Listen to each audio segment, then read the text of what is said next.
बिस्मिल्लाहिर्रहमानिर्रहीम। अस्सलाम वालेकुम। पाकिस्तान से ताज़ा तरीन और कुछ अहम तरीन खबरों के साथ मैं तवक्कुल हुसैन हूँ और आप देख रहे हैं मेरा यूट्यूब चैनल।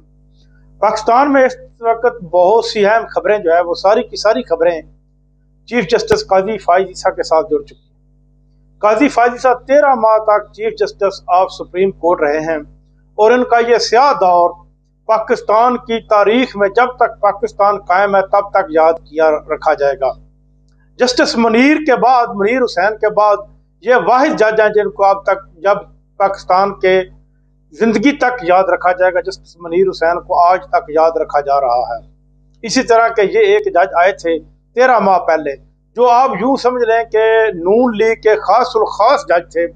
जो ही काजी फाइज ईसा चीफ जस्टिस बने, नवाज शरीफ पाकिस्तान आ गए। जो ही काजी फाइज ईसा आज रिटायर हो जाएंगे, नवाज शरीफ पाकिस्तान से चले जाएंगे। जिनके 13 माह काजी फाइज ईसा पाकिस्तान के चीफ जस्टिस रहे, 13 माह तक नवाज शरीफ पाकिस्तान में रहे और दो काम उन्होंने अहम पाकिस्तान में रहकर किए नवाज शरीफ ने। एक तो अपने भाई को वज़ीर आज़म बनाया, भतीजी को अपने बेटी को वज़ीर आला पंजाब बनाया और 26वीं आईनी तरमीम लेकर आए, जिनके पाकिस्तान में मजीद स्याह दौर का आगाज कर दिया कि अब मजीद पाकिस्तान में इसी तरह का दौर रहेगा जिस तरह का काजी फाइज ईसा का दौर था। काजी फाइज ईसा के दौर में जो कुछ हुआ वो आप सब के सामने है।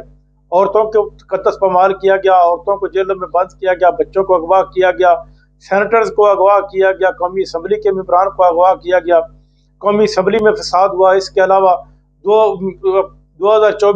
8 फरवरी 2024 के इलेक्शन को मुकम्मल तौर पर मुतलादा किया गया और जीती हुई पार्टी को हराया गया। फॉर्म 47 मुतारफ कराया गया। फॉर्म 45 के तहत बनने वाले मेंबरान को असम्बली से दूर रखा गया और साथ ही साथ ऐसे काम किए गए कि जो तारीख की स्याह बाब के तौर पर तारीख के माथे के ऊपर झूमर की तरह ता क़यामत नजर आते रहेंगे। ये काजी फाइज ईसा का दौर था। काजी फाइज ईसा जो ही चीफ जस्टिस बने, उनको ये पता था कि मैं आईनी तरमीम लेकर आऊँगा और मैं मजीद 3 साल के लिए चीफ जस्टिस रहूँगा, लेकिन अल्लाह ने चाहा कि ये सीट हमेशा किसी की नहीं रहती, ये सीट हमेशा छोड़नी होती है और सीट बेवफा होती है और ये सीट ही बजाता खुद आदमी की दुश्मन बन जाती है। आज बेल आखिर काजी फाइज ईसा को वो सीट छोड़नी पड़ गई जिसका उसने मजीद 3 साल के लिए आईनी तरमीम का साथ दिया है। बिलावल भुट्टो जरदारी ने यह वाज़ेह कहा कि आईनी तरमीम में काजी फाइज ईसा शामिल थे और अब JUI वाले कह रहे हैं कि हमें यकीन दिलाया गया था कि जस्टिस जो है वो सैयद शाह साहब जो है वो चीफ जस्टिस बनेंगे, लेकिन अब जो यही अफरीदी बनाया जा रहा है इसका हमको यकीन नहीं था। उनको यकीन था क्योंकि 3 मोस्ट अहम जस्टिस जो है पहले नंबर पर आने वाले, उनमें से किसी एक को बनाया जाएगा। तो फिर इस तरह किस तरह वो शाह साहब सैयद बन सकते, शाह साहब चीफ जस्टिस बन सकते हैं? तो वो यही अफरीदी चीफ जस्टिस बनेंगे, क्योंकि अब 3 के बाद जो है 2 के बाद तीसरा नंबर जो है वो यही अफरीदी का है। यही अफरीदी के चीफ जस्टिस बनने के बाद अब क्या होगा देखते हैं वो क्या करते हैं। लेकिन अब इन तीनों जमातों को इनके ऊपर भी इतबार उठता चला जा रहा है कि शायद ये भी हमारे खिलाफ फैसले दें। बुशरा बीबी को रहा कर दिया गया। रहा करने के बाद पहला दिन उनका बनी गाला भेजा गया। बनी गाला के बाद जब उनको पैगाम इमरान खान का पहुँचाया गया तो इमरान खान के पैगाम के बाद वो पेशावर मुंतकिल हो गई हैं। वहाँ पर उनका मेडिकल टेस्ट होगा और इसके बाद वो वहाँ पर पेशावर में ही रहेगी, क्योंकि KPK में तहरीक इंसाफ की हुकूमत भी है और वहाँ पर रहना उनके लिए एक आज़ाद की बात भी है और वो सेफ भी रहेंगी। और कुछ लोग ये कह रहे हैं जो एस्टेब्लिशमेंट के साथ बहुत ही करीब हैं और मुंसलिक है, फैसल वाडा जैसे लोग, वो कहते हैं कि ये एक डील करती जाए।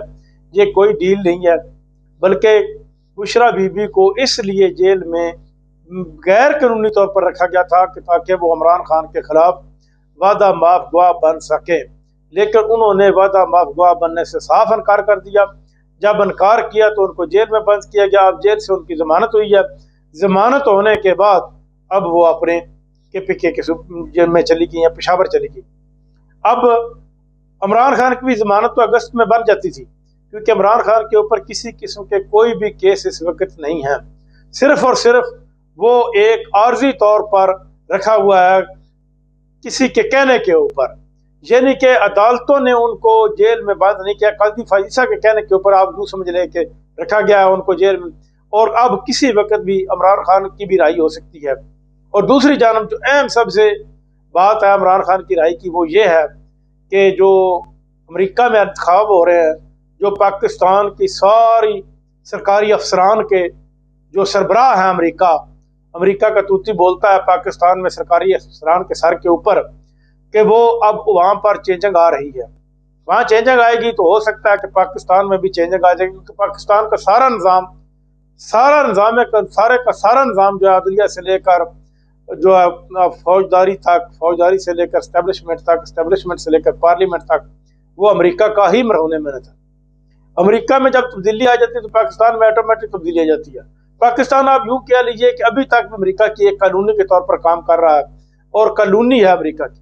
اب امریکہ میں جو الیکشن ہوتے ہیں تو اس کے بعد جو فیصلے ہوں گے وہ تمہارے سامنے ہوں گے، اور پھر کیا ہوگا اب اس وقت میں آپ کو آگاہ کروں گا۔ تب تک کے لیے اجازت، اللہ حافظ۔